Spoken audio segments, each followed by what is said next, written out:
Hello दोस्तों। Sovereign, socialist, secular, democratic, Republic, ये 5 शब्द जैसे ही कॉन्स्टिट्यूशन की बुक खोलते हैं सामने आ जाते हैं। तो चलिए पता करते हैं ये 5 शब्द का मतलब क्या है, इन्हें डिकोड करते हैं।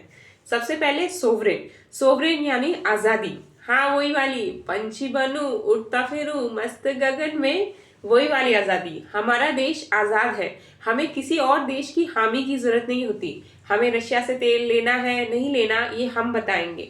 हमें न्यूक्लियर टेस्ट करना है नहीं करना ये हम डिसाइड करेंगे। इस कारण इंडिया कहलाता है एक सोवरेन नेशन। दूसरा आता है सोशलिस्ट। सोशलिस्ट सोशल शब्द से बना है। सोशल यानी समाज। हाँ, वही समाज जिससे हम भागा करते हैं। हमारा देश कहता है कि जो समाज की जरूरत है वो पहले आएगी हमारी निजी जरूरत से। इस कारण जितने भी बड़े अस्पताल हैं, जो हमारी ट्रेन है और बड़े उद्योग भवन हैं जैसे BHEL, ONGC, ये आज भी सरकार के पास है, क्योंकि सरकार चाहती है कि जो फैसिलिटीज अवेलेबल है वो सोसाइटी के हर व्यक्ति के पास जाए। सबका साथ सबका विकास। तीसरा आता है सेकुलर। सेकुलर यानी हमारे देश का कोई धर्म नहीं।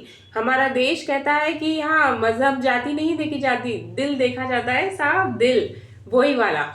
हमारा देश सेकुलर है। हम सारे धर्मों को समान मानते हैं, हम सारे धर्मों को सेम राइट्स देते हैं।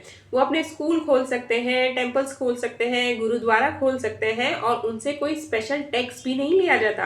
आर्टिकल 27 ये कहता है। चौथा शब्द आता है डेमोक्रेटिक। हर 18 साल या 18 साल से बड़ा वोट कर सकता है और चुन सकता है उसका नेता। हमारा नेता कैसा हो हम बताएंगे। तो ये राइट कहलाता है डेमोक्रेसी, और इसलिए इंडिया कहलाती है एक डेमोक्रेटिक कंट्री। आखिरी आता है रिपब्लिक।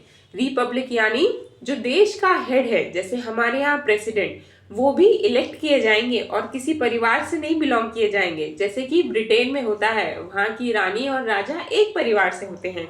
हमारे यहाँ ऐसा नहीं होता। हमारे जो प्रेसिडेंट हैं वो भी इलेक्ट किए जाते हैं। इसलिए हमारा देश कहलाता है एक रिपब्लिक नेशन। चलो रिवाइज करते हैं। सबसे पहले सोवरेन। सोवरेन यानी हम आजाद हैं। हमारे जितने भी फैसले होंगे वो हमारे इंटरेस्ट पे निर्भर करेंगे, हमें किसी देश की परमिशन लेने की आवश्यकता नहीं। दूसरा आता है सेकुलर। हमारे देश का कोई धर्म नहीं, हम सारे धर्म को समान मानते हैं और सबको सेम अधिकार देते हैं। तीसरा आता है सोशलिस्ट। हम समाज की जरूरतों को पहले रखते हैं और निजी जरूरतों को बाद में रखते हैं। चौथा आता है डेमोक्रेटिक। हम अपने नेता खुद चुनते हैं, हमारे पास वोटिंग राइट्स होते हैं। और पांचवा आता है रिपब्लिक। जो हेड ऑफ द नेशन होता है वो भी चुने जाते हैं, वो किसी परिवार को बिलोंग नहीं करते हैं बल्कि इलेक्ट होके आते हैं। उम्मीद करती हूँ ये 5 शब्द समझ आए होंगे। बाय।